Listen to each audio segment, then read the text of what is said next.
Bienvenidos a este taller de regulación sensorial en entornos académicos. Mi nombre es Asir Arrieta, soy psicólogo con especialidad en neurodivergencias y hoy sobre todo vamos a hablar de lo que se llama la integración sensorial. Cuando hablamos de la integración sensorial no estamos hablando de los receptores, ¿vale? No estamos hablando de la piel, no estamos hablando del oído, no estamos hablando de los ojos, por ejemplo, sino que estamos hablando de qué hace el cerebro con toda esa información que recibe de los diferentes receptores, ¿vale? Entonces, cuando recibe esa información, lo tiene que gestionar y lo tiene que organizar para que nosotros podamos utilizarlo como una información útil, ¿vale? Ya sea de cómo nos encontramos nosotros o de la información que tenemos en el contexto. Pero es diferente a los receptores. Es decir, una persona, por ejemplo, que tenga una ceguera, una persona que no escuche, no estamos hablando de integración sensorial, ¿vale? Sino que estaríamos hablando en todo caso de los receptores. Son dos cosas totalmente diferentes. Entonces, esta teoría lo que viene a explicar es que dependiendo de cómo recibimos esa información y de cómo se gestione, vamos a tener, digamos, un estado de alerta calma. ¿Qué quiere decir esto? Que si estamos suficientemente alerta, pero suficientemente calmados, podremos hacer un buen uso de las funciones ejecutivas. Es decir, podremos atender bien, podemos concentrarnos bien, podemos tener una buena planificación, siempre y cuando esa función ejecutiva esté bien trabajada, ¿vale? ¿Qué ocurre si yo estoy demasiado alerta? Pues sería como si ahora mismo estuviéramos en Gaza y estuviéramos bombardeando, ¿vale? Estaríamos absolutamente a todo, pero no podríamos estar a nada. Estaríamos a sobrevivir. ¿Qué ocurriría si yo estuviera demasiado en calma? Pues entonces directamente podemos decir que estaría tan tranquilo que no tendría la necesidad de hacer absolutamente nada. Entonces, por eso es importante que haya un buen estado de activación, pero un buen estado de calma, para que de esa manera no nos genere ningún tipo de problema, ¿vale?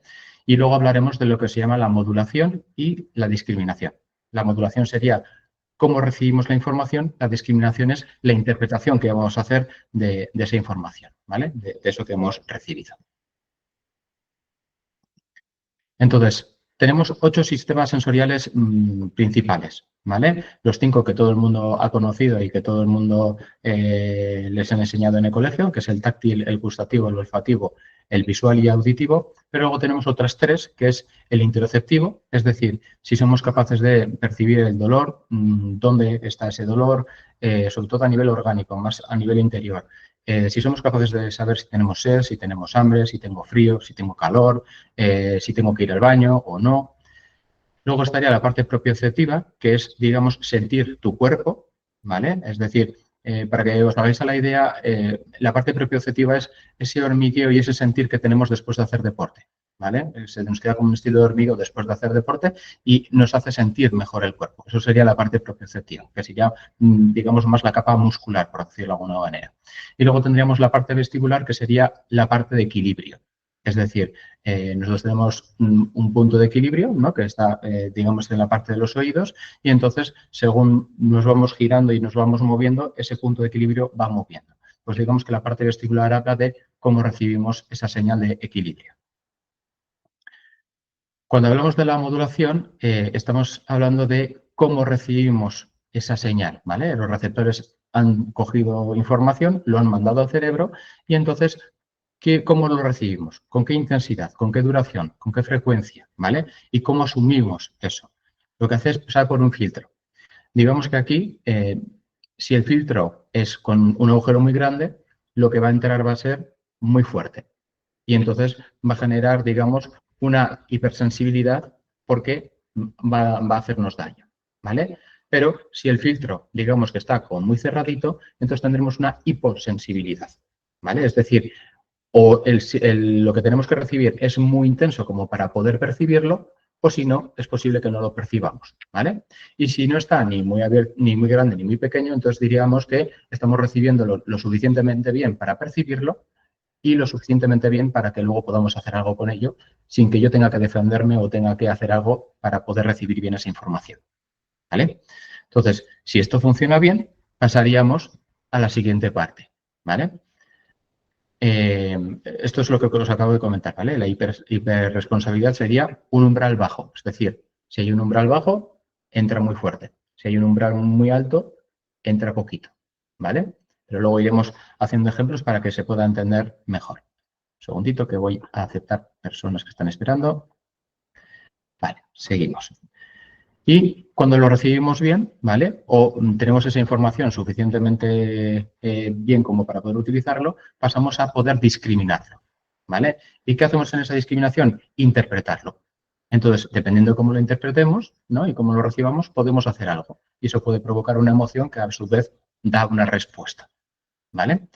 Hay personas que pueden tener dificultades o desafíos en la parte más de modulación, es decir, en cómo recibimos esa información, y hay personas que van a tener las dificultades en la parte de discriminar, ¿vale? Si yo estoy tocando algo, que sea capaz de percibir qué estoy tocando y cómo es eso que estoy tocando, por ejemplo, ¿vale? A nivel táctil.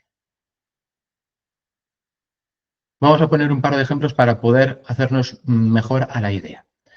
Si tenemos una persona que ha comido hace media hora, ¿vale? Y dice que todavía tiene hambre, pero al cabo de un rato termina vomitando, ¿qué creéis que podría ser?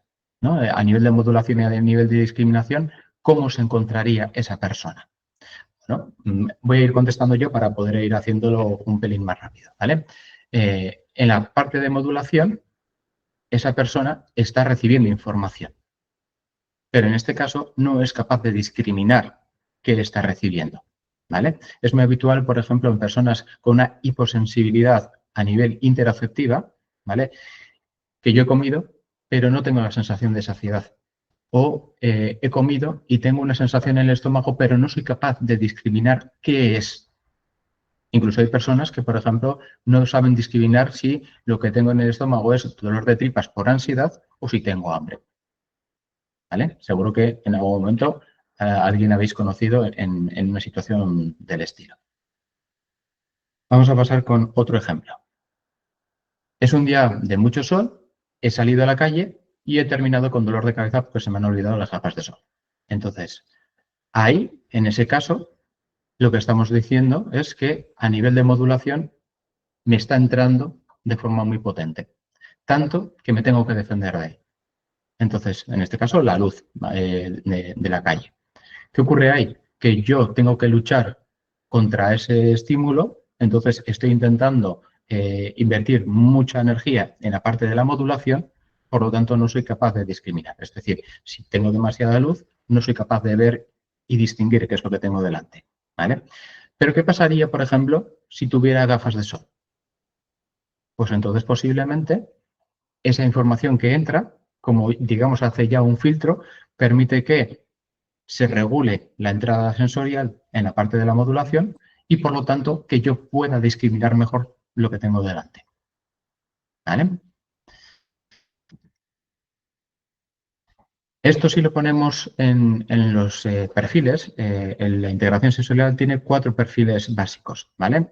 Y en esos perfiles, que son el registro, la búsqueda, la sensibilidad y la habitación, dependiendo de cómo sea esa entrada y cómo lo percibamos, pues evidentemente vamos a estar más en un registro que otro. Vamos a ir explicando de uno en uno para que podáis comprender qué significa y incluso, pues bueno, ¿no? Si conocéis a alguien que podéis ir pensando esa persona dónde se colocaría. Siempre que lo llevemos a lo práctico y que luego también lo haremos, siempre va a ayudar. Entonces, vamos a empezar por la parte de la habitación, ¿vale? En el registro de la habitación, y aquí estamos viendo que hay un umbral bajo y una autorregulación activa, lo que quiere decir es que yo estoy recibiendo esa información a modo hiper, ¿vale? Es decir, por ejemplo, como el ejemplo de las gafas de sol, ¿vale? De que hay mucha luz y me está haciendo daño. Como está entrando esa información sensorial de forma muy potente y en ese momento yo no puedo gestionar esa entrada sensorial, lo que hago es defenderme. ¿Cómo? Pues en ese momento intento escapar o intento buscar la manera de poder contrarrestar esa cantidad de luz. Pero en otras ocasiones, ¿vale? Igual no tanto con el tema de la luz a la calle, porque a veces no nos queda más remedio que salir a la calle, ¿no? Pero en otras ocasiones con otros estímulos, como por ejemplo en Navidades cuando está la gente echando petardos, ¿no? Y si yo tengo hipersensibilidad a nivel auditivo, lo que voy a hacer es intentar evitar esos sitios donde la gente está echando petardos, ¿vale? Voy a intentar escapar o evitar. ¿Por qué? Estoy recibiendo esa información sensorial, me hace daño, no puedo soportarlo, por lo tanto, tengo que evitarlo. ¿Sí? ¿Qué ocurre? Que aquí estamos hablando de una autorregulación activa. Pero ¿qué pasa si es pasiva? ¿O qué quiere decir que sea pasiva? Que seguimos teniendo un umbral muy bajo, es decir, seguimos teniendo esa hipersensibilidad, pero no nos afecta de la misma manera. Es decir, yo estoy recibiendo esa información de forma potente, pero al mismo tiempo tengo la capacidad de poder contrarrestarlo o tengo herramientas que me permiten sobrellevarlo.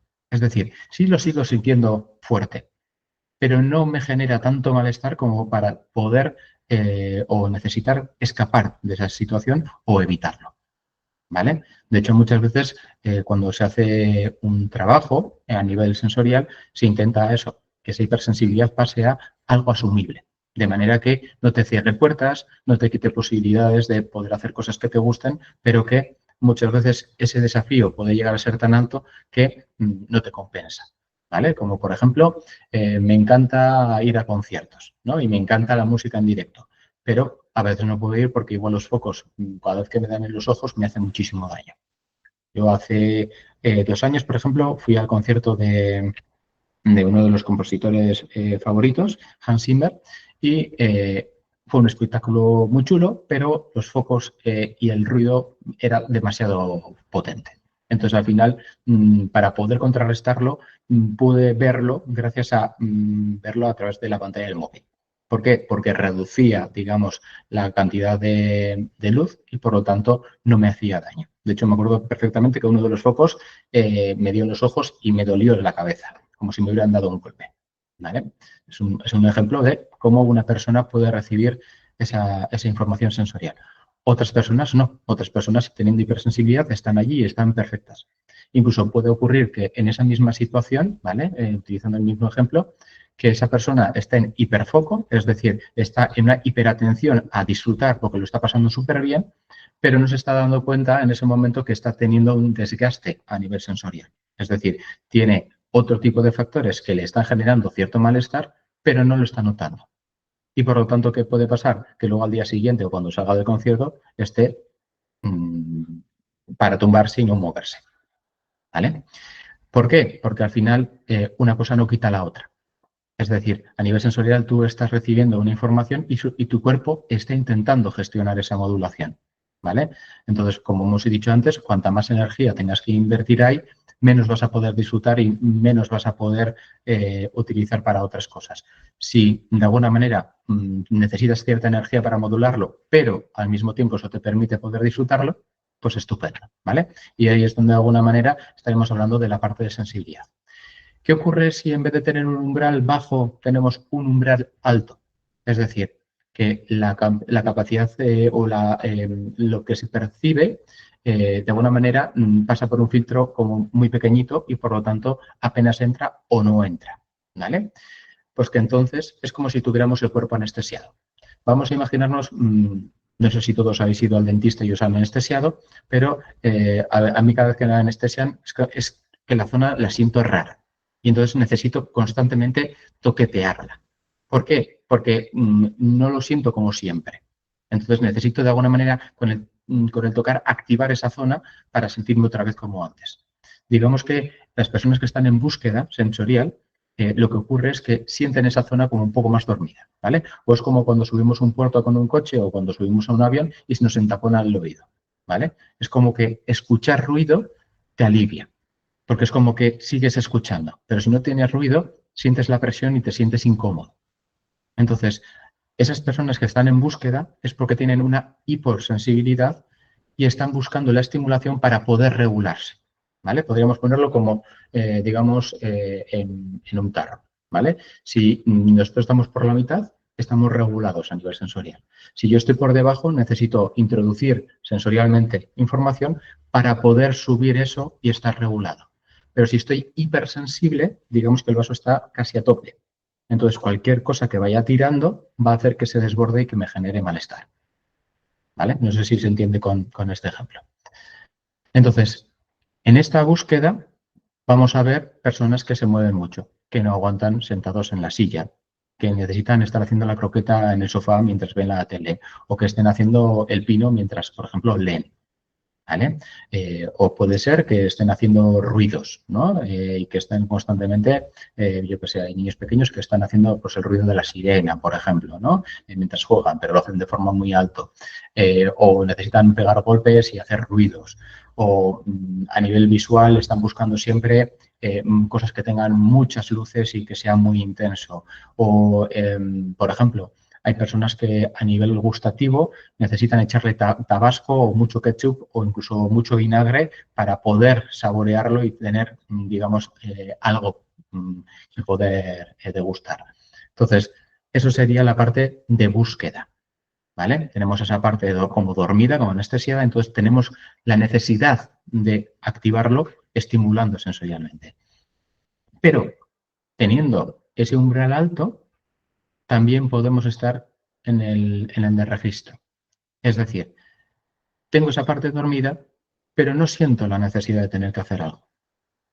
Por lo tanto, a veces se les llama a estos niños Z, ¿vale? ¿Por qué? Porque están muy tranquilos, estarían muy en calma, en ese estado de alerta calma y no necesitan moverse y ni ven la necesidad de moverse, ¿vale? ¿Qué ocurre? Que imaginemos que hay una persona que tiene dificultades a nivel motriz. Si estuviéramos en la parte de búsqueda, es más probable que esa persona vaya mejorando. ¿Por qué? Busca el movimiento y ese movimiento al final conlleva una práctica, conlleva una mejora. La persona que está en el registro tendríamos que ir con palanca para sacarla y para que se mueva y para que haga cosas. ¿Vale? Que es importante diferenciarlo de la habitación. Es decir, hay niños que pueden tener, por ejemplo, somatodispraxia o praxia, ¿no? Que es decir, dificultades en el movimiento y en la planificación de ese movimiento, y intenten evitar jugar a ciertas cosas porque saben que se les va a dar mal. ¿Vale? Ahí muchas veces hay una hiposensibilidad, pero no quieren estimularse porque eso supone exponerse. Y ahí entramos también ya en otro tipo de neurodivergencias, ¿vale? Y eso ya no entraría en la parte sensorial, sino en cómo procesamos a nivel emocional y cómo comprendemos a nivel emocional las diferentes situaciones. Entonces, dicho de una forma sencilla, estos 4 registros pueden darse en una persona indiferentemente si estás en uno, puedes también estar en otros. ¿Vale? Es decir, yo puedo tener evitación a nivel visual y auditivo, ¿vale? Estoy en ese registro, pero luego estoy, por ejemplo, en la zona de registro a nivel, por ejemplo, propioceptivo y vestibular. Es decir, no siento mi cuerpo muy bien y entonces me voy chocando contra las puertas, me tropiezo con las cosas, se me caen las cosas de las manos. Yo en mi casa se ríen de mí porque siempre rompo vasos, ¿vale? Mientras friego. Entonces, yo compro los vasos en nocillas, digo siempre que es una excusa para romper los vasos, ¿vale? Pero realmente se me escapan, porque hay veces que no soy consciente cuánto estoy apretando, pero de la misma también demasiado y no darme cuenta. ¿Vale? De hecho, es interesante cómo la parte táctil, la propioceptiva y la interoceptiva están bastante conectadas entre sí, ¿vale? Digamos que sería como la parte táctil, la parte más externa, ¿no? Al final la piel. La parte propioceptiva sería más la parte intermedia, que serían los músculos, y luego la parte interoceptiva sería más la parte más orgánica, ¿vale? Entonces, puede ser que estemos en este registro, ¿vale? Y yo a nivel interoceptivo me duele la tripa y no me entero, pero que me haga una mini raja en el dedo y me duela que no pueda con ella, porque igual estoy en hipersensibilidad táctil, ¿vale? Y entonces hay personas que dicen, a ver, ¿cómo es posible esto de que te caes, te pegas golpes, vas cojeando y parece que no te importa, no te enteras, pero luego te has hecho una mini rozadura, una mini herida y estás que no lo soportas, que parece que te está saliendo el corazón por ahí? Pues tiene que ver con esto, ¿vale? Que podemos tener unas partes más en hipo y otras partes en hiper, ¿sí?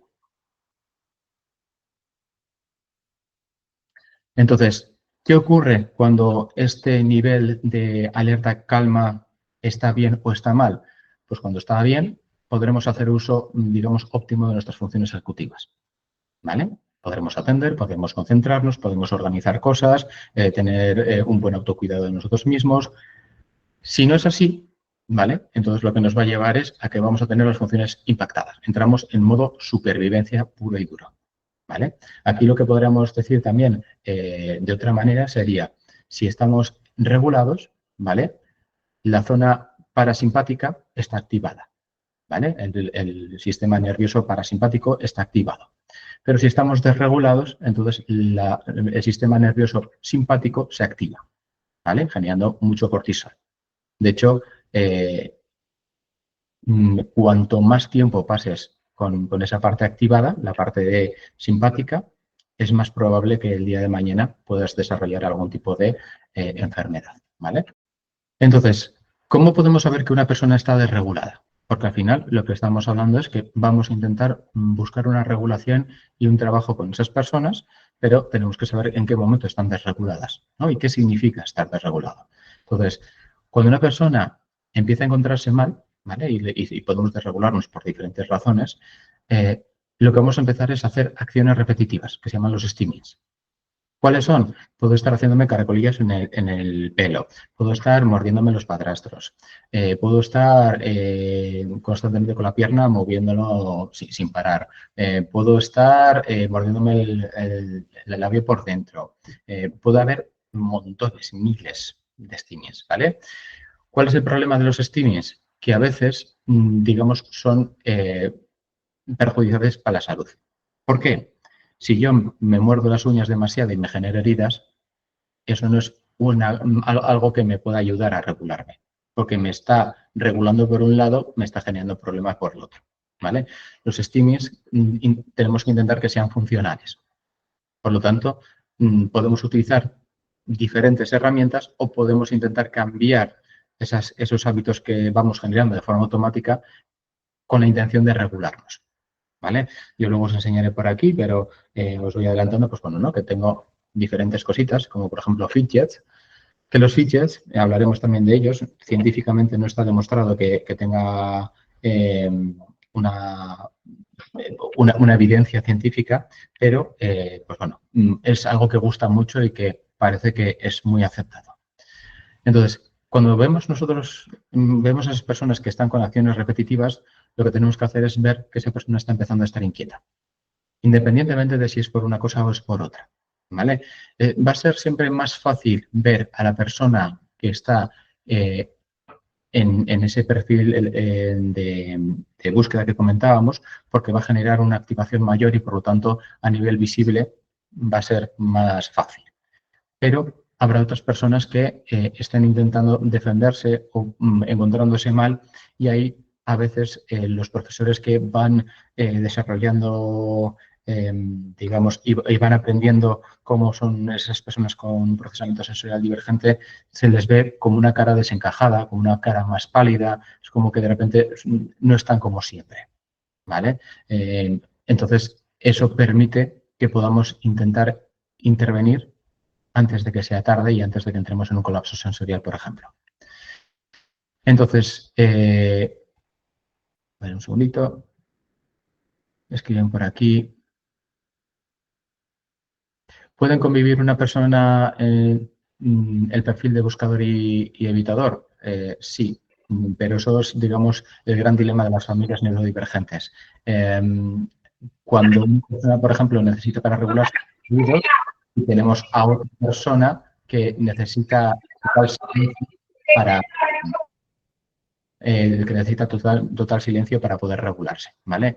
Ahí ya tendremos que buscar la manera. Es decir, la persona evitadora igual tiene que ponerse cascos de cancelación de ruido y meterse en otra habitación, por ejemplo, o podemos ponerle música con los cascos a la persona buscadora para que reciba, digamos, esa estimulación, pero no moleste a la parte evitadora. Ahí es buscar, digamos, la parte más creativa y más respetuosa para todas las personas, pero al final es un encaje de bolillos, ¿vale? Suele ser bastante complicado. Y Jennifer pregunta, ¿cómo diferenciamos una desregulación de una necesidad de movimiento por una atención divergente?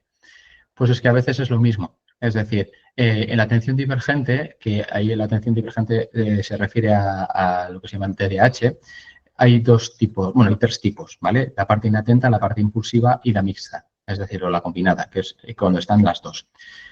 Una persona inatenta no tiene por qué tener necesidad de movimiento, ¿vale? Una persona impulsiva, cuando hablamos de impulsividad no estamos hablando de necesidad de movimiento, ¿vale? Lo que tiene que ver es que justamente hay un perfil sensorial detrás, posiblemente, dependiendo de cada caso, y eso evidentemente siempre hay que analizarlo de forma personalizada, pero si necesita moverse, si no aguanta estar sentado, posiblemente lo que estamos hablando es de que necesita una regulación. Una regulación propioceptiva, vestibular, que necesita ese movimiento para encontrarse bien, ¿vale? De hecho, hay estudiantes que lo que dicen es que en clases sentados durante una hora se sienten enjaulados, ¿no? Como si estuvieran en la cárcel o metidos en un contenedor y no se pueden mover, ¿no? Y eso ya directamente genera una sensación de agobio, de inquietud y, por lo tanto, aumentan las posibilidades de poder desregularnos. Entonces, es importante que esas personas tengan sus necesidades cubiertas y, en este caso, que tengan que moverse, pero sería diferente a la parte impulsiva. La parte impulsiva es que de repente, sin saber muy bien por qué, coge algo y lo lanza, ¿vale? Que no sería lo mismo a estoy desregulado, estoy enfadado y cojo y lanzo el brazo y tiro cosas, ¿vale? Son dos cosas totalmente diferentes. De hecho, la diferencia entre una persona desregulada y una persona, por ejemplo, en niños pequeños con una rabieta, sería que si yo quiero algo y me lo das, ¿no? Y me calmo, eso es una rabieta, ¿no? Yo quería algo, me lo has dado, se acabó. Pero una persona que está desregulada te dice, ¿quieres el chupachús? Y tú le das el chupachús, no, porque no era este, porque yo lo que quería era una piruleta. Le das una piruleta, no, porque no es este, porque yo quería el que tenía multicolores. Si le das, no, porque no es este, porque es el que estaba en la otra esquina haciendo no sé qué. Es decir, está mal, pero no sabe por qué. Entonces, está desregulado y cognitivamente intenta darle una explicación. Otra cosa es que dependiendo de cómo nos encontremos y de nuestra capacidad, en ese momento podemos darnos cuenta o no. Los niños pequeños les va a costar más poder entenderlo, pero las personas adultas también. Y aquí es muy importante tener en cuenta que hay personas que se pueden autorregular, pero que esas mismas personas en otro momento van a necesitar una corregulación, es decir, que alguien les ayude a regularse. ¿Por qué? Porque no son conscientes, uno, que están desregulados, dos, no pueden hacerlo.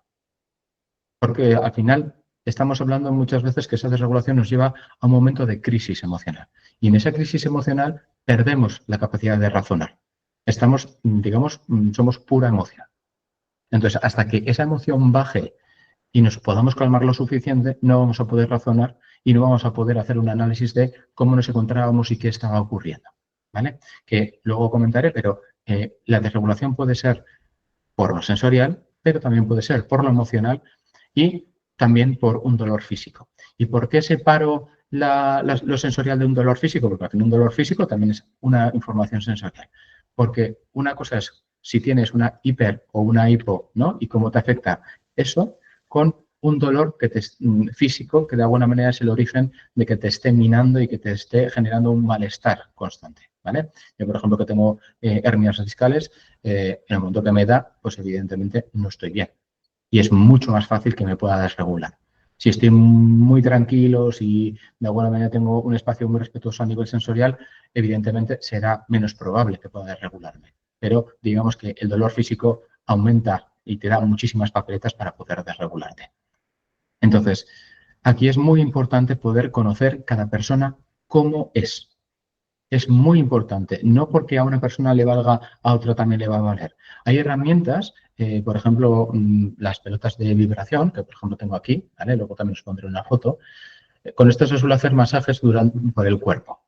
¿Qué ocurre? Que hay personas que son hipersensibles a nivel táctil, que esto les pone muy nerviosos. O, por ejemplo, los típicos masajadores de la cabeza que metes y te dan masajes. Hay personas que les encanta y les genera muchísimo placer y hay personas que no lo soportan, ¿vale? Entonces, es muy importante tener un conocimiento, saber cómo somos, qué es lo que necesitamos, pero luego también buscar las herramientas que nos puedan funcionar. Y ahí hay un gran abanico de posibilidades y sobre todo tenemos mucha creatividad para que, entendiendo las bases, y por eso estamos hablando de teoría, podamos buscar cosas que igual la gente no utiliza, pero que a mí me viene de perlas. ¿Vale? Víctor. Vale, ¿dudas hasta aquí?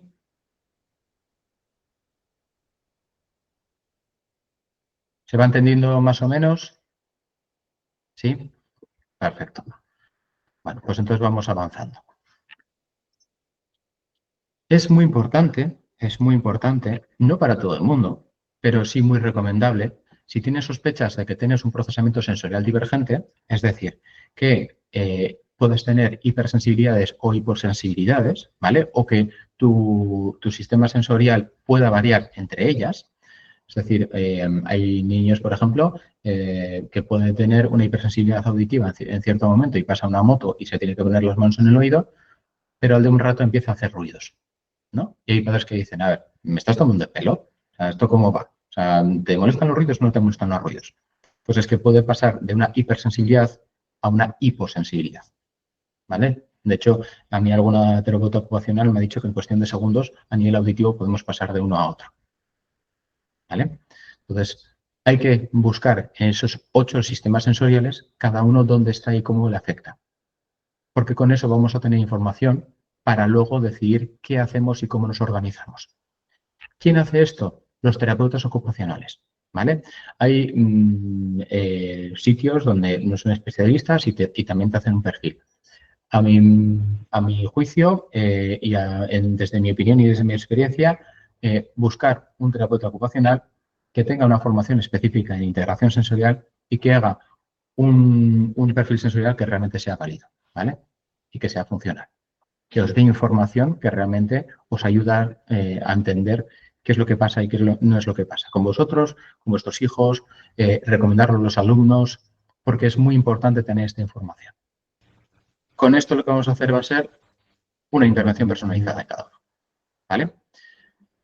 Y para eso también a veces se suelen mirar las funciones ejecutivas, ¿vale? No solamente cómo están los sistemas sensoriales, sino esas funciones ejecutivas hasta qué punto se han podido trabajar y también los reflejos primitivos. Los reflejos primitivos son estos que se suelen hacer a todos los niños cuando nacen, ¿vale? Pues el tema de la búsqueda, ¿cómo es? Cuando se le hace en el piecito que agarra con los dedos, ¿vale? Hay diferentes y si estos reflejos primitivos no están integrados y siguen activos, lo que suele provocar es que las reacciones en ciertos contextos sean mayores y afecta al sistema sensorial. Entonces, es importante también ver cómo están para, en caso de que sea necesario, trabajarlos y que afecten menos. ¿Vale? Pero repito, de esto se suelen encargar terapeutas ocupacionales. De hecho, hay un máster en California del Sur que tienen su propia colegiatura a esas personas que hacen esa formación, ¿vale? No todos los terapeutas ocupacionales tienen formación en integración sensorial. ¿Y por qué es importante tener esto en cuenta? Porque al final vamos a intentar trabajar con los contextos escolares y que las situaciones sean lo más respetuosas posibles. Y esto va a beneficiar a todos, más a unos que a otros, pero a todos. ¿Qué quiere decir con esto? Si decidimos poner pelotas de tenis en las sillas, en las patas de las sillas, a todos nos va a beneficiar que no haya ruido de arrastre de sillas. Pero normalmente, por experiencia, han hecho esto más en colegios por los profesores que por los alumnos. ¿Vale? Yo aquí, por ejemplo, suelo recomendar que puede ser un proyecto chulo, que cada uno pueda llevar las pelotas de tenis que estén rotas, ¿no? O nuevas, como quieran, y que hagan un trabajo primero de arte, ¿no? De pintarlas, decorarlas, que cada uno los ponga como quiera, y luego se puedan poner en las patas. De manera que se trabajan varias cosas. Pero, repito, eso, al igual que las cosas que vamos a comentar ahora, pueden beneficiar a todos. Porque aunque no tengas un perfil sensorial divergente, también te puedes desregular. Entonces, cuando tenemos ese perfil sensorial, lo que se suele hacer es una dieta sensorial. ¿Y qué es una dieta sensorial? Generar una rutina donde vamos a crear hábitos. Es decir, vamos a tener diferentes momentos establecidos para buscar esa regulación y ese bienestar. ¿Vale? Y ahora veremos cómo se puede hacer. Pero esto no sirve para cambiar cómo recibes la información sensorial. ¿Vale? Eso se puede trabajar más bien con un terapeuta ocupacional, en sesiones individualizadas, trabajando específicamente aquello que tú necesitas. En esas rutinas es importante el ejercicio, ¿vale? Muy importante. De hecho, la parte propioceptiva, que comentábamos que es ese hormigueo que sientes cuando haces deporte, regula y ayuda a regular todo lo demás, ¿vale? Digamos que es como la piedra angular. Entonces, siempre que se tiene duda, ¿a dónde vamos a ir? A trabajar la parte propioceptiva, ¿vale? Y por eso tener ejercicio físico durante la semana ayuda a que estén más tranquilos. Y luego lo que vamos a hacer también es tener diferentes momentos de descanso o de regulación, ¿vale? Y que repito, y siento ser pesado, pero en cada persona será totalmente diferente y necesitará cosas diferentes. Hay personas que necesitarán escuchar música y cerrar los ojos, hay personas que necesitarán hacer meditación, hay personas que necesitarán darse un paseo muy suavemente escuchando el viento, lo que fuera, ¿vale? Y es muy importante y no perder de vista, por un lado, todo lo que tiene que ver con lo médico, ¿vale? Es decir, si tenemos, por ejemplo, una persona que tiene diabetes, es algo que hay que tener muy en cuenta, ¿vale? Pero aparte de eso, personas que no tengan diabetes, el tema de comer, beber, ir al baño, todo eso, a veces, si no somos conscientes de cuándo lo necesitamos, tendremos que ponernos diferentes alarmas para poder regularlo. Es decir, si yo nunca bebo y nunca me acuerdo de beber, pero termino siempre con un dolor de cabeza de la leche, es porque estoy deshidratado. Si termino teniendo esa información y soy consciente de lo que me está pasando, me puedo poner, por ejemplo, en el reloj o en el móvil o en casa diferentes alarmas donde me vaya sonando y diga, tienes que beber. Y entonces lo que voy a hacer es trabajar de una forma preventiva, voy a compensar el que yo no lo sienta para que eso no me genere un malestar, ¿vale? Lo mismo comiendo, lo mismo con el tema de ir al baño, es decir, si yo muchas veces no siento y necesito a veces ir al baño, pero de forma rápida, lo que puedo hacer es ponerme ciertos momentos del día que sí yo también tenga que ir al baño, tenga ganas o no, para que de esa manera eso esté mejor, ¿vale? Y luego utilizaremos diferentes herramientas que podemos utilizar durante el día o que podemos tener, digamos, a mano en caso de que fuera necesario. En el tema del deporte, cada uno lo que necesite. Hay personas que necesitan deportes grupales, hay personas que necesitan deportes individuales, hay personas que necesitan cosas como yoga, pilates, tai chi, que sería, por ejemplo, diferente a ir al gimnasio, ¿no? O, a ir a taekwondo, a hacer kickboxing, a hacer boxeo, es como para descargar más. O, por ejemplo, que también se puede hacer por ejemplo, paseos o ejercicios en casa tranquilamente con peso de lastre, ¿vale? ¿Qué es peso de lastre? Pues, por ejemplo, hay muñequeras como estas, ¿vale? Que tienen peso, te las pones, tanto en las muñecas como en los tobillos, y lo que haces es, por ejemplo, darte un paseo con estos tobillos. Entonces, lo que generas es mayor resistencia, por eso se llama lastre, mayor resistencia, pero te ayuda a que vayas trabajando a nivel propioceptivo y, por lo tanto, que estés más regulado. ¿Vale? Por ejemplo, si tenemos un perro, pues vamos a dar un paseo con el perro, con ese peso de lastre, y entonces nos encontraremos luego mejor. Pero, repito, cada uno como necesite. Por ejemplo, un buen deporte para personas autistas suele ser esos deportes que son grupales, pero al mismo tiempo individuales. Es decir, natación. Estoy en un equipo, ¿no? Estoy en un grupo de personas, pero al final, cuando yo tengo que hacer el ejercicio, lo hago yo solo. Atletismo. Estoy en un grupo, ¿no? Y a veces haremos juegos, pero cuando tenga que correr, cuando tenga que hacer salto de vallas y tal y cual, voy a estar yo solo y lo voy a hacer yo solo, ¿vale? Entonces, depende de la persona y también de esa información de las posibles neurodivergencias que están concurriendo en esa persona, pues evidentemente nos vendrán mejor unas cosas que otras. Momentos de regulación sensorial, ¿vale? Son espacios que, sobre todo, no tienen que tener estímulos sensoriales. Y luego ya ahí vamos viendo qué es lo que necesitamos cada uno. Entonces, podemos, por ejemplo, no tener ningún tipo de ruidos o utilizar canceladores de ruidos para estar en un espacio sin ruido, o podemos utilizar ruido blanco. Seguro que habéis visto que ahora se utiliza bastante con algunos bebés aplicaciones donde ponen, por ejemplo, ruido de secadora, ¿no? Y que les ayuda a dormir. Pues eso es un ruido blanco. Lo que hace es tapar el resto de los ruidos para que de esa manera no hay sobresaltos y puedan dormirse, ¿vale? Otra posibilidad, poner música ambiental. Por ejemplo, mi hijo, cuando tiene que hacer los deberes y le pone música ambiental, trabaja muchísimo, muchísimo mejor, ¿vale? Entonces, a él le vale para regularse y entonces sus funciones ejecutivas funcionan mejor y avanti. Aquí os recomiendo, por ejemplo, en Spotify hay una cuenta de Mamá Valiente, que Mamá Valiente seguramente a Bea Sánchez la conocéis, que tiene cursos muy interesantes como de doble excepcionalidad o de motivación en neurodivergencias en su página web. Y tiene, como su marido, José, es músico, tienen una cuenta con música diseñada especialmente para relajar. De hecho, yo tengo familias en las que trabajo que en casa tienen la música de Mamá Valiente puesta siempre de fondo. Y ellos tienen la sensación de que eso les relaja y que les ayuda.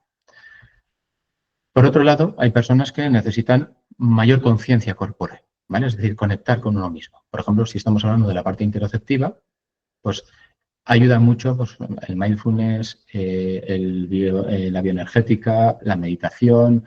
Al final es ser más consciente de tu cuerpo y ver esas necesidades. Ayuda. A veces no somos capaces digamos, ser conscientes de todo, pero ayuda a ser más conscientes. Y evidentemente, cuanta más información tengamos, mejor irá. Y hay otras personas que lo que necesitarán en esos momentos de regulación es moverse. Al final, la parte propioceptiva, y ahora hablaremos de ello, pero se puede utilizar de 8.000 maneras diferentes. Oye, vete a secretaría y tráeme un taco de folios, ¿no? Y voy a secretaría, entonces te voy a bajar escaleras, te puedo subir escaleras además con peso, ¿no? Oye, mira, tienes que ir a vaciar la papelera. Entonces cojo la bolsa, me voy, oye, vete, mírame en no sé dónde a ver si hay no sé cuál, ¿no? Es movimiento. Todo lo que genere movimiento, maravilloso. Todo lo que tenga que ver con poner en funcionamiento los músculos, vamos a trabajar la parte propioceptiva y nos va a ayudar, ¿vale?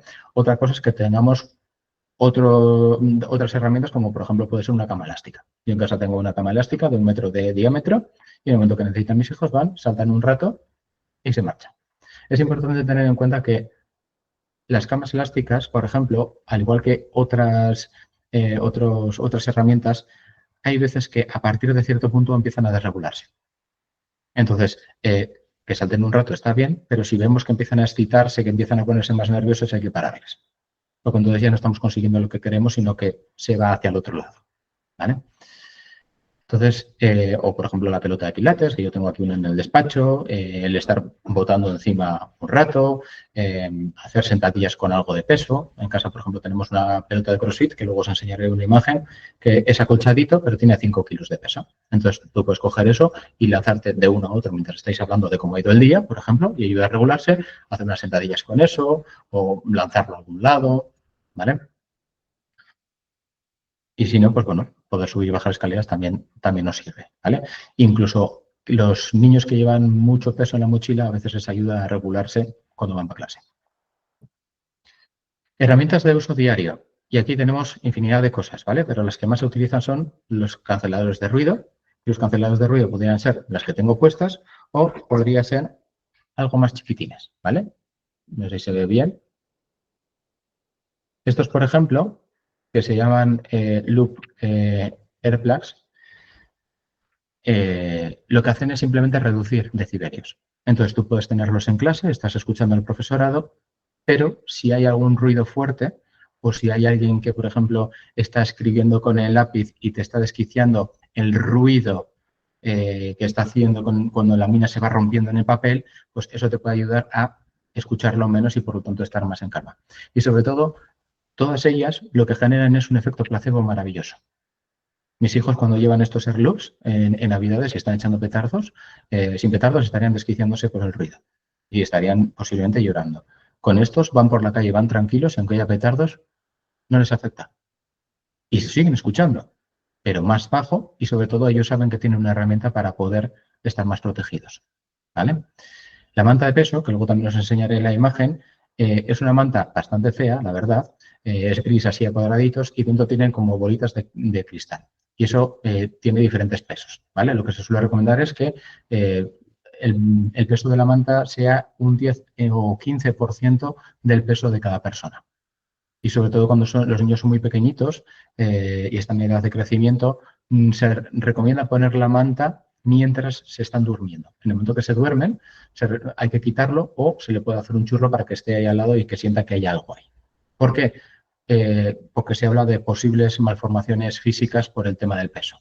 ¿Vale? Entonces, eso cuando son pequeños. Ya cuando somos adultos no hay ningún tipo de peligro, ¿vale? Incluso a partir de cierta edad de adolescencia tampoco habría ningún problema.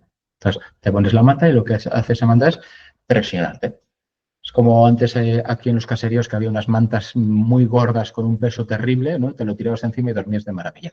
Pues estas mantas vienen a hacer un poco la misma función. O sea, te abrazan, te generan esa sensación de que te están apretando y entonces te relajan y te duermes, ¿vale? Que es al final la parte propioceptiva. Bandas elásticas, ¿vale? Por ejemplo, yo tengo estas aquí y es simplemente pues estirarlas. Y también es parte propioceptiva. Si yo estiro, al final voy haciendo fuerza y entonces me voy relajando. ¿Vale? Se puede poner la pierna, hay personas que lo enganchan en el pomo de la puerta, cada uno como lo necesite para poder desahogarse. Tema de fidgets, pues puede haber un montón, ¿vale? Podemos tener los spinners, podemos tener bolas que podamos ir apretando, el que os he comentado antes, ¿no? Pues que puedes estirar de ellas. Repito, no hay una evidencia científica de que funcionen, pero a los niños les gustan mucho. Y hay que tener cuidado, y hablaremos también después, de que no molesten a los demás. Es decir, que yo me regule no quiere decir que tenga que fastidiar al otro. Hay que intentar evitar eso. Entonces, podemos llevar cosas a clase, ¿no? Que me regulen, pero no fastidien a los demás. Y luego, por ejemplo, pues las gafas de sol, que hay gente que dentro de clase necesita gafas de sol, ¿vale? Nosotros, por ejemplo, aquí tenemos las luces regulables para poder reducir la intensidad en caso de que sea necesario.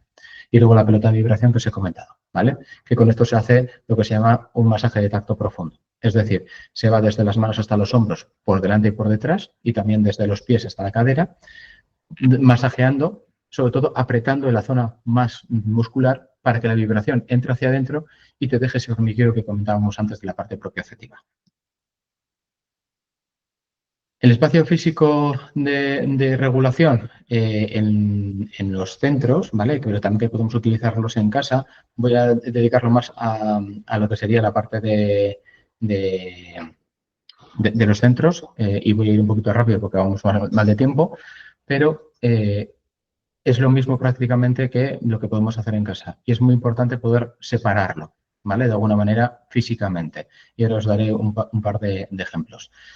En el cole sería muy importante tener 2 o 3 referentes, decidido con el niño o la niña, para que esas personas en el momento que hay una desregulación sean quienes intervengan porque generan mayor confianza y mejor relación, ¿vale? Entonces, es importante tener referentes, porque si no tenemos una persona de confianza, de nada sirve que nos vayamos a regular un espacio porque vamos a salir y vamos a encontrarnos una persona no grata, ¿vale? Entonces, es importante tener esos referentes. Hay que hacer una anticipación explicándole dónde va a estar ese espacio y cómo puedo hacer uso de él, ¿vale? Para que automáticamente en el momento que entre en ese momento de crisis que no va a poder pensar y que estará a escapar, que vaya a ese espacio, ¿vale? A ser posible que esté cerquita. Y hay que explicarle que no se le va a molestar mientras esté ahí dentro. Es decir, que se le va a respetar y que esa persona cuando esté bien, entonces podrá salir, ¿vale? Y entonces podremos hablar o el tema de hablar tendremos que retrasarlo a otro momento en el que sea viable poder gestionarlo a nivel emocional. El espacio no tiene por qué ser algo grande, puede ser algo chiquitín, de hecho genera como mayor sensación de contención, pero tiene que tener una luz tenue. Podemos también tenerlo dentro de clase, ¿vale? Y podemos poner un par de telas o luego os enseñaré que hay unas tiendas oscuras que son como estas tiendas que abres y se montan automáticamente, entonces que puedan meterse ahí, pueden estar encerrados, pero a veces eso genera que igual la clase sigue avanzando y está escuchando absolutamente todo.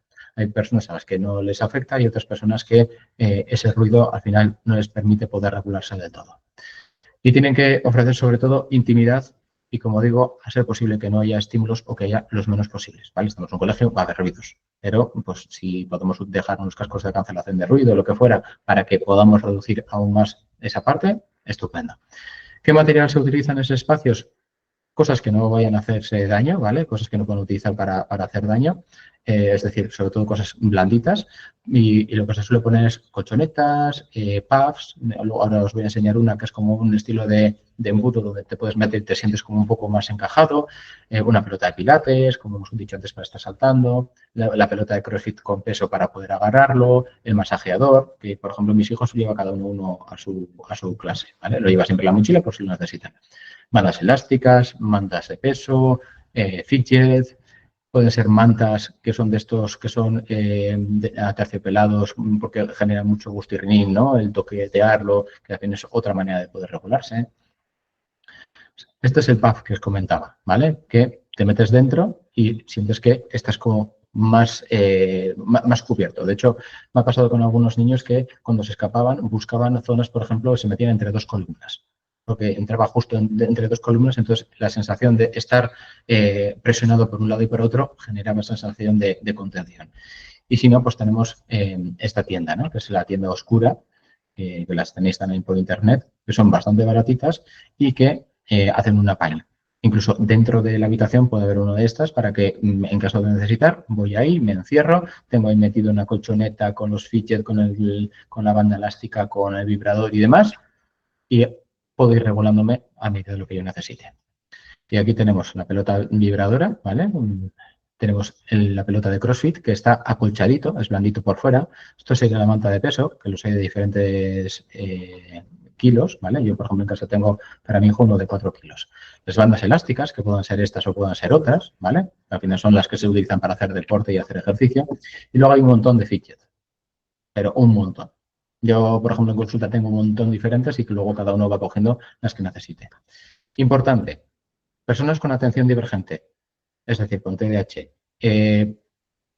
Hay algunas de estas, o en algunas personas todas las de fidget, que no se pueden utilizar si queremos que trabajen, porque entonces se distrae, ¿vale? Dependiendo de la persona. Hay veces que, por ejemplo, las bandas elásticas se suelen poner las patas de las mesas, ¿no? Para las personas que necesitan una regulación propioceptiva y vestibular. Entonces, cuando no está a la vista, pero sí pueden estar moviéndolo, ayuda mucho, porque eso permite al final que puedas centrártelo con lo que tienes delante, pero al mismo tiempo puedas tener esa regulación.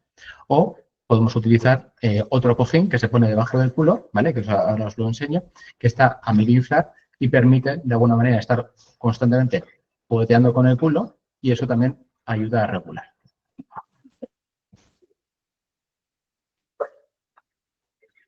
Seguro que lo habéis visto en algún sitio, ¿vale? Se utiliza también creo que para hacer yoga, equilibrio y demás, ¿vale? Entonces se infla lo que necesitamos cada uno y la cuestión es que esté jugueteando con el culo para que pueda estar regulado.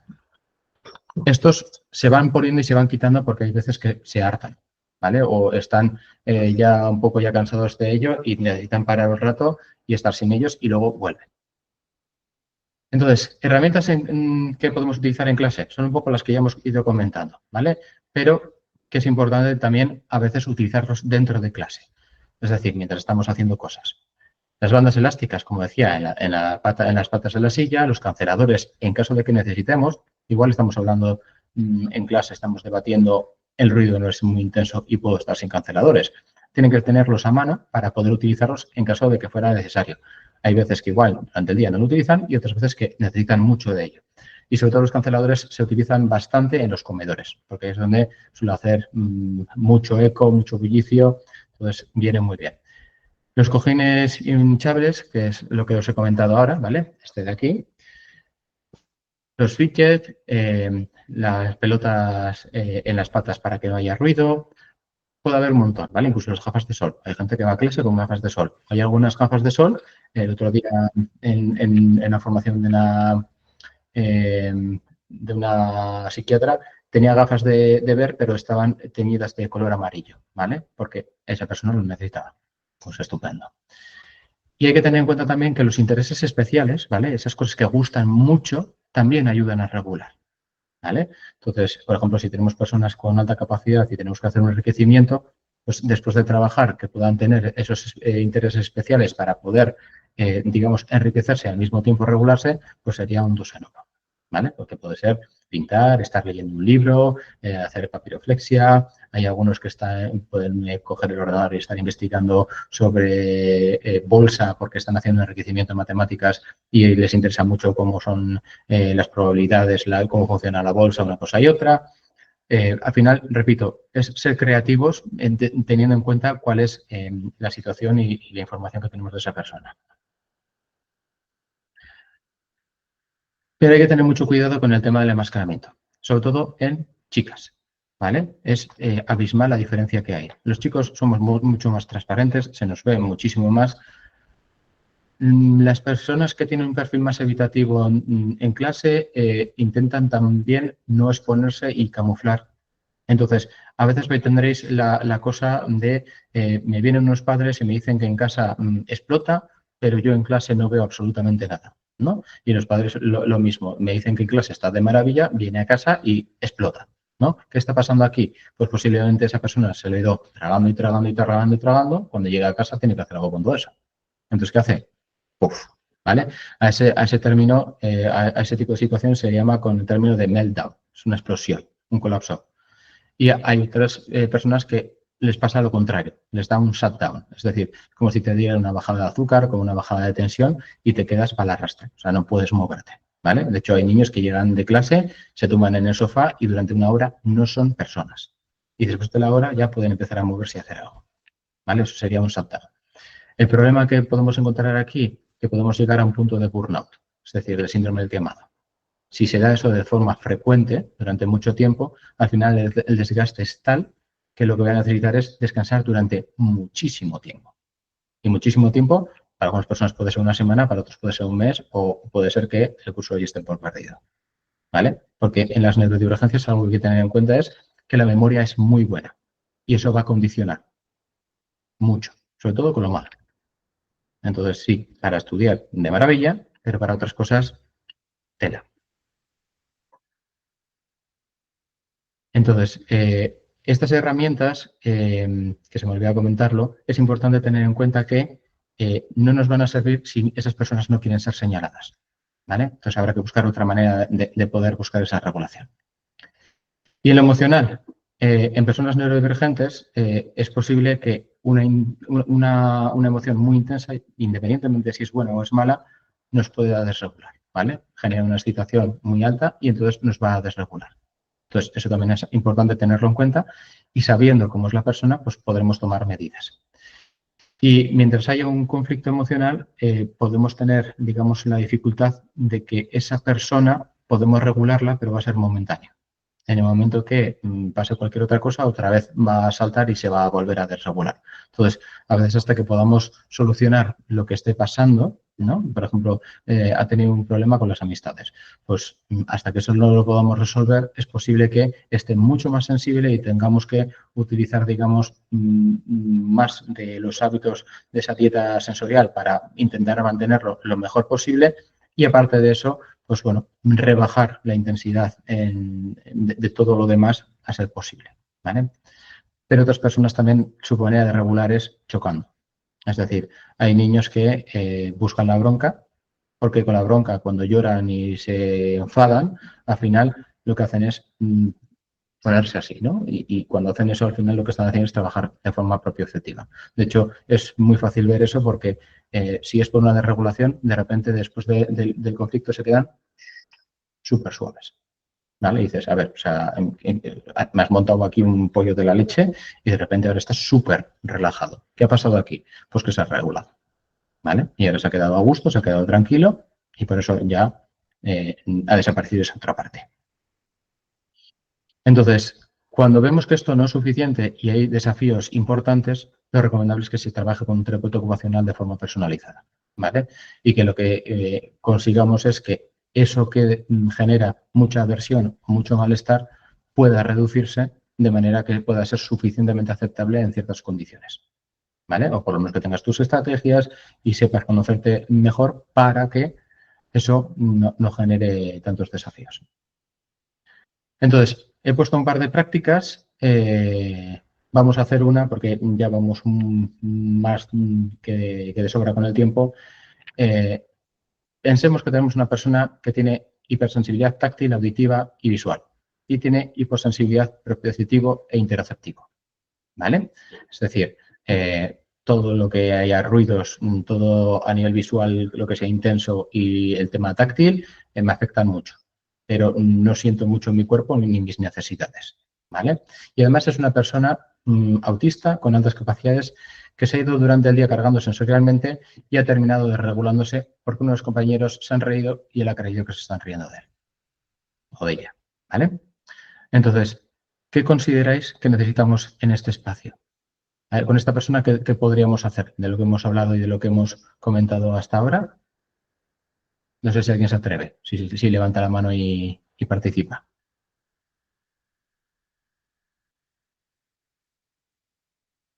Bueno, pues entonces lo digo yo.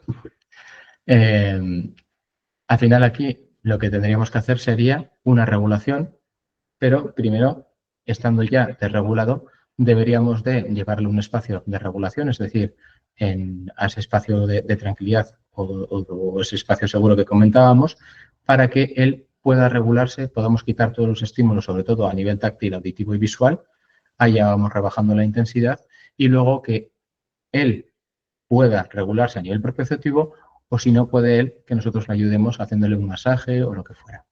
De esa manera lo que vamos a hacer es que la parte sensorial esté trabajada y luego nos tocará la parte emocional, ¿vale? Y aquí, por ejemplo, lo recomendable sería que siempre y cuando esa persona pueda, intervengamos y ayudemos a filtrar esa comprensión lo antes posible. Porque cuanto más tiempo dejemos que esa persona esté con ese pensamiento, más va a rumiar y por lo tanto más difícil va a ser luego hacerle cambiar de entender, ¿vale?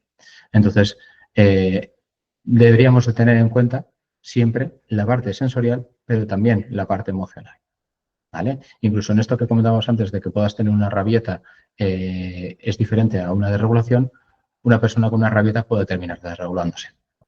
Por lo tanto, también es algo que tenemos que tener en cuenta y, repito, la parte emocional casi siempre hay que tocarla cuando se toca también la parte sensorial, ¿vale? Y esta, por ejemplo, os lo voy a decir de forma muy rápida, una persona que tendría hipersensibilidad olfativo y gustativo, es decir, tiene problemas, por ejemplo, para el tema de comer, pero por otro lado tiene hiposensibilidad a nivel táctil, propioceptivo, vestibular e interoceptivo, ¿vale? Es decir, y además tiene un perfil buscador que se mueve la tira, ¿vale? Y justamente aquí está identificado atención divergentes y altas capacidades. Y lo que le está pasando ahora mismo es que está muy inquieto en clase y no aguanta más tiempo sentado. Lo que tendríamos que hacer, buscar la manera de que él tenga ese movimiento, esa regulación propioceptiva, que pueda salir de clase, que le mandemos a hacer algo, ¿vale? El mandar a hacer algo puede ser mucho en esas situaciones en las que hemos dicho que no quieren ser señalados o que no quieren sentirse diferentes ante sus compañeros. Porque muchas veces en la neurodivergencia ya hay ese sentimiento de sentirme diferente. Entonces, aún sentirme más diferente porque hacen ciertas cosas conmigo que con los demás no, puede acarrear que esa persona le entren aún más miedos, ¿vale? Y se sienta aún más expuesta. En este caso, en la atención divergente no suele ocurrir tanto, ¿vale? Suele ocurrir más con la parte autista. Entonces, aquí, por ejemplo, le podemos mandar a hacer una tarea, podemos mandarle espacio tranquilo para que se vaya regulando si ya hemos hecho una buena anticipación y sabe autorregularse, porque no ha llegado a un momento de colapso, ¿vale? Todavía se está inquieto, pero no está en un momento en el que todavía no puede reaccionar por sí mismo. Y luego, evidentemente, en la parte olfativa y gustativa, pues tendrá sus desafíos posiblemente a la hora de comer, ¿vale? Pero eso, por ejemplo, en ese momento que comentamos aquí, no tendría ningún tipo de incidencia. En todo caso, tendría si ha sido justo en la clase de la ESO después de tener deporte y hay gente que no se ha duchado. Pues entonces en la parte olfativa sí que nos estaría tocando las narices y bastante, ¿vale? Y ahí, pues, por ejemplo, hay gente que lo que hace es echarse mucha colonia en la zona de la camiseta y entonces van haciendo así para poder oler su propia colonia, ¿no? O se echan en la mano y están todo el tiempo así para poder oler su olor y de esa manera no están oliendo todo lo demás. Pero al final son herramientas que cada uno, con cómo es eh, tiene que ser lo más eficiente posible porque no queremos tener una solución y tener, digamos, otra dificultad, sino que queremos que esa solución sea algo que normalmente yo haga, que pueda modificar un poquito algo y de esa manera tengo aún mayor beneficio. Entonces, hasta aquí. ¿Preguntas? las luces en el aula. ¿Y a qué te refieres con las luces en el aula? Porque las luces en el aula, evidentemente, hay muchas y, por ejemplo, por eso digo que hay veces que ciertas personas llevan gafas de sol. Sí, se reflejan en los libros, sí, todo lo que tenga que ver con plásticos. Sí, son luces azules casi, ¿no? Entonces, sí que molestan. Hay veces que se puede cambiar para que igual esté más cerca de la ventana y entonces la luz natural sea diferente. Podemos ponerle en otra zona, igual más al fondo, que igual nos refleje justamente, ¿no?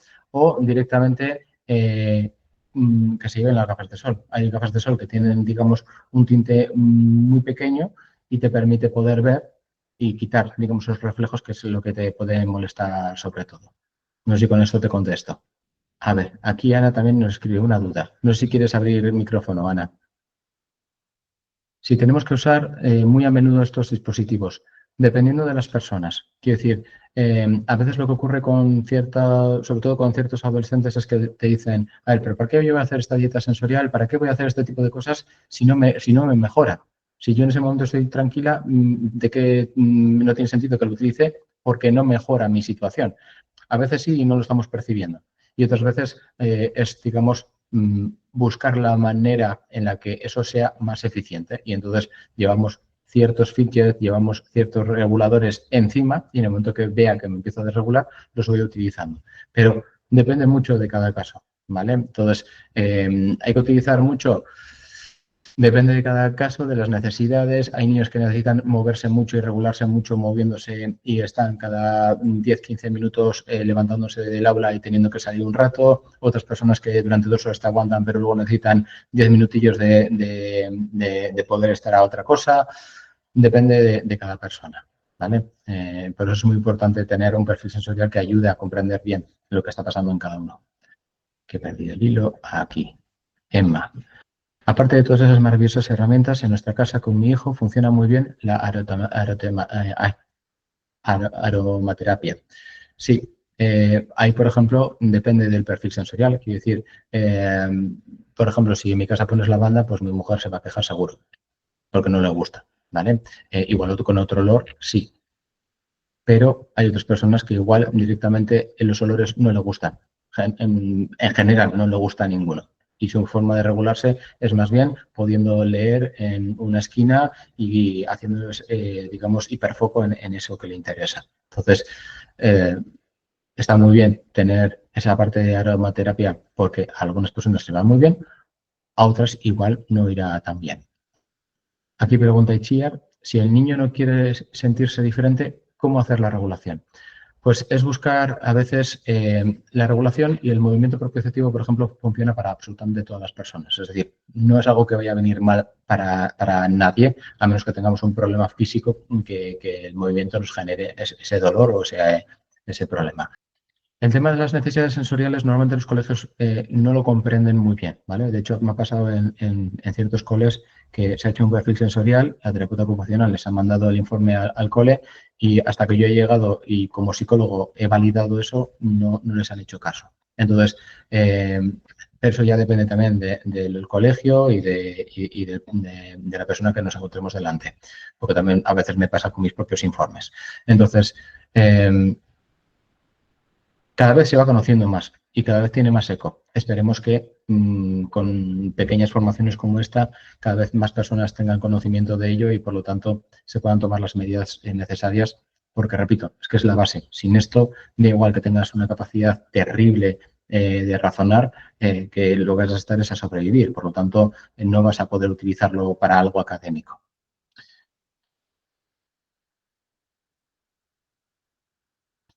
Y Jennifer se queja, ¿no? Diciendo que basta ya decir que no se mueve, que no se muevan si lo necesitan. Sí, pero no entiende que es una necesidad, ¿vale? Es el problema. Que la comprensión tiene que ser que sepan que es una necesidad. Y hay veces que, por desgracia, como siempre, se necesita un informe que de alguna manera justifique que eso es una necesidad y que no es una apetencia, ni es, como algunas veces se interpreta, que me está tocando las narices, ¿no? O que me quiere sabotear la clase o lo que fuera.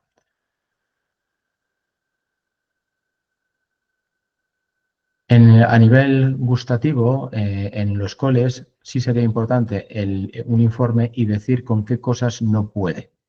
¿Vale? Más que nada porque al final, si se lo mete en la boca y tiene mucha hipersensibilidad, va a vomitar o le van a dar arcadas. Entonces, y además, si hay algunas personas que no comprenden y no tienen sensibilidad y además intentan obligar, pues lo que vamos a conseguir es una agresión contra esa persona. Entonces, es muy importante. Hay veces que directamente hablando con el profesor y con el colegio lo entienden y toman medidas y otras veces que no. Pero hay que hacerles ver que no es una cuestión de que no le gusta el del hantoki o no es justamente en el colegio, ¿no? Sino que en casa pasa exactamente igual. Y es algo que es inherente a su apetencia, sino que es algo que no puede. O sea, no es un querer, es un no poder. Entonces, si se explica bien, normalmente funciona. Y cuando hay un informe y dicen que no, pues a dar caña. O sea, en los colegios a veces funciona más ser pesados y que al final no se termina haciendo caso por ser demasiado pesados a que bueno, que sigan haciendo lo que les dé la gana de la manera que les dé la gana, ¿vale? Repito, hay profesores y profesoras que, de hecho, aquí hay algunos cuantos que tienen mucha intuición, que tienen ganas de aprender y cuando tú das con una persona de esas, evidentemente te va a ayudar. Cuando te encuentres con esas otras personas que son justamente la antítesis, pues evidentemente te vas a encontrar con un muro. Y ahí a veces pues incluso te toca escalar hacia arriba o hablar con inspección o hay casos y casos, ¿no? Pero desde mi experiencia, primero hay que ir con amabilidad, intentar hablar, pensar que las personas desde las palabras podemos llegar a soluciones y en caso de que no sea así, pues ahí ya sí, ser más insistentes y buscar otras maneras.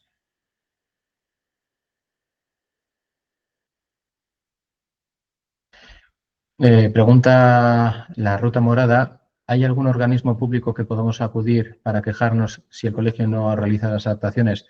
Sí, por ejemplo, inspección, ¿vale? Solo que inspección a veces, depende de cuál es nos toque, pues bueno, pueden aliarse con el colegio, ¿no? O directamente pueden dar una llamada de atención y un tirón de orejas al colegio para que hagan lo que tengan que hacer. Otra cosa diferente es que les peguen el tirón de orejas, pero no sepan cómo hacer las adaptaciones. Entonces ahí tendremos que buscar que esas personas reconozcan que no saben qué hacer, ¿no? O directamente nosotros aportar a un profesional que pueda informarles, les pueda orientar en cómo realizarlo y que, por lo tanto, se puedan hacer las adaptaciones de forma adecuada. Hay mucho profesorado neurodivergente, mucho. Y mucho profesorado neurodivergente muy quemado porque hay compañeros que no hacen lo que deberían hacer. Tristemente, pero es así.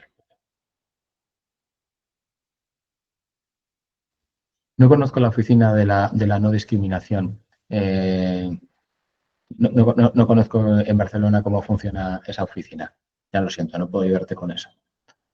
Manta de peso, ¿de qué dimensiones? Hay de muchos tamaños. Si la manta es grande, el peso se reparte y presiona menos. Depende. Por ejemplo, nosotros tenemos una manta de 4 kilos y lo que hacemos a veces es doblarla por la mitad para que tenga más peso. Las mantas creo que tienen un tamaño estándar y luego lo que cambia es el peso que tiene cada una. Creo que van desde los 4 a, no sé si a los 10 o kilos, no sé exactamente.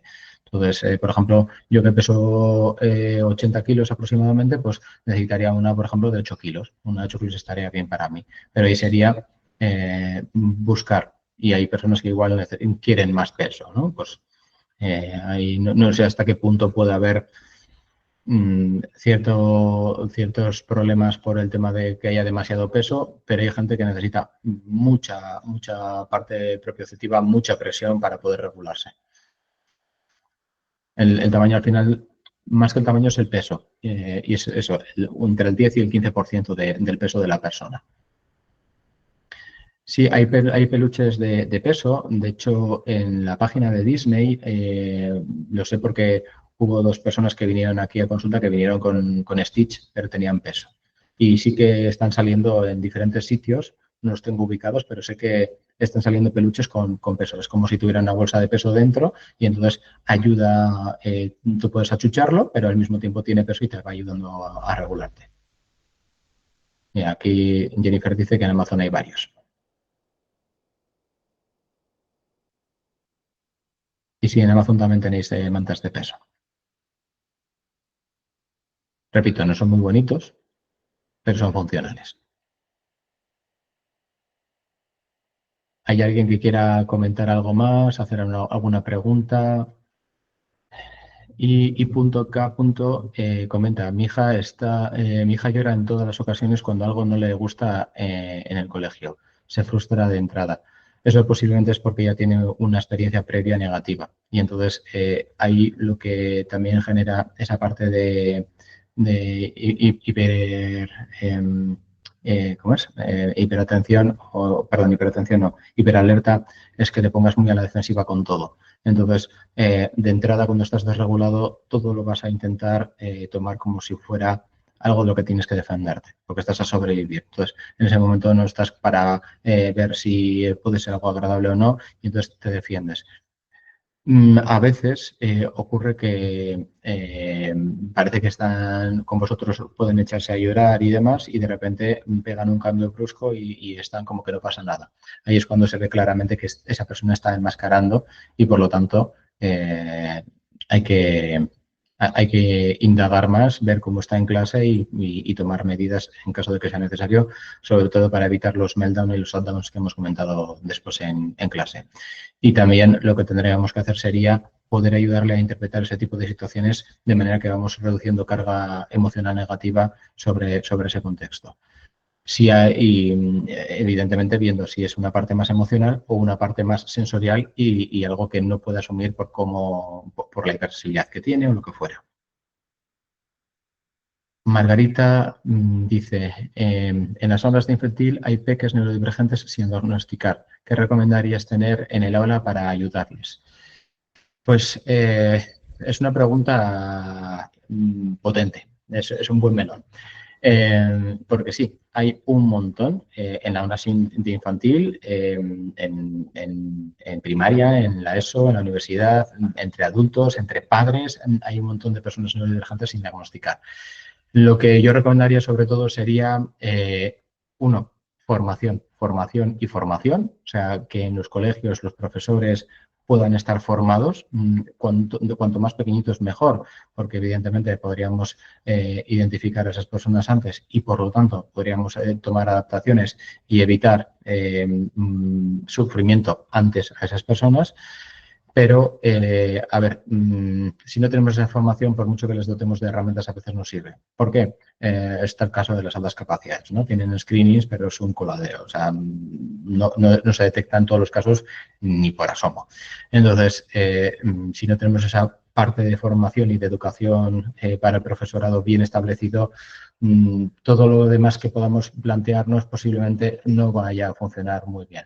Sí pueden tener información sobre hacia dónde derivar, cuando algo les chasquea, pero es muy complicado. Yo creo que lo importante sería que estuvieran bien formados, que tuvieran formación de calidad y que desde ahí, evidentemente, que luego se puedan tomar mejores decisiones.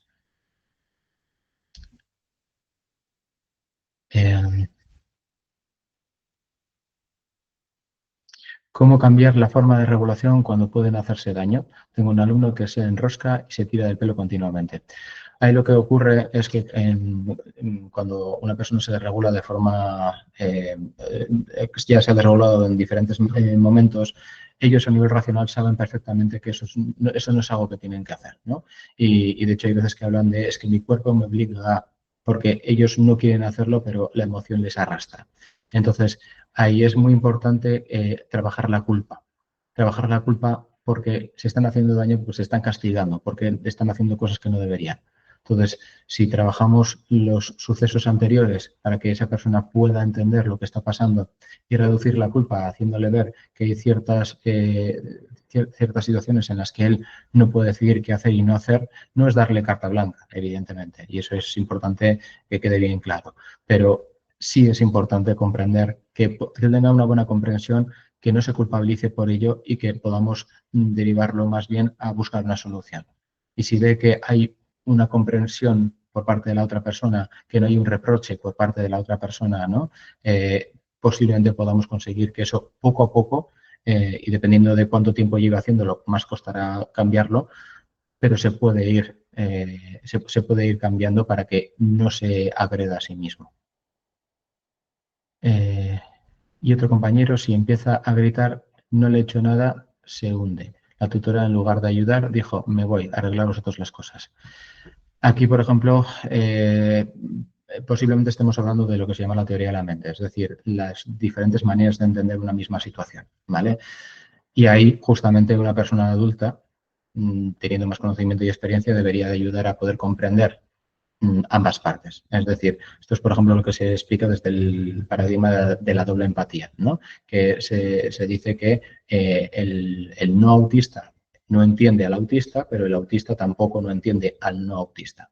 Entonces, desde ahí lo que tenemos que hacer es crear un puente de doble dirección para que ambas personas entiendan ambas personas. Es decir, que cada uno se pueda entender a sí mismo, pero también pueda entender a la otra persona. De esa manera podemos conseguir que este tipo de situaciones vayan revertiendo y haya un aprendizaje y no una mayor defensa ante ese tipo de situaciones, que lo único que va a hacer es que la agresividad vaya en aumento y por lo tanto los choques sean mucho más intensos. ¿Qué nos puedes aportar cuando un niño se empieza a notar diferente en el aula u otros contextos? No quiere usar sistemas de regulación en el aula o entornos donde se va a sentir diferente. ¿Cómo acompañar esto en casa? Pues aquí hablamos de una negación, de un rechazo, ¿no? Y ahí lo que tendríamos que empezar sería por ayudar a comprender qué es lo que le pasa y por qué se siente diferente. Y explicar sobre todo que la neurodivergencia no es una cosa de ser mejor o ser peor, sino más bien ser diferente. Y eso, evidentemente, va a potenciarte en algunas cosas y te va a generar desafío en otras. Pero no es ni mejor ni peor. Entonces, por ejemplo, con adolescentes funciona muy bien que puedan ver a personas en redes, ¿no? Y sobre todo esto funciona muy bien si lo hacen ellos solos, ¿no? Sin que haya un padre o una madre detrás insistiendo o mandándole vídeos. Pero cuando ven a una persona que ya tiene una identificación hecha y tiene una aceptación de esa neurodivergencia y hablan de una forma abierta de las cosas que les pasa y que son neurodivergentes, entonces esa persona puede ir identificándose, porque no es algo que se le está diciendo de forma directa a esa persona, puede identificarse y entonces puede ir planteándose las cosas de manera diferente. Incluso si llegamos a esa aceptación, podemos igual no querer que los demás me vean y que los demás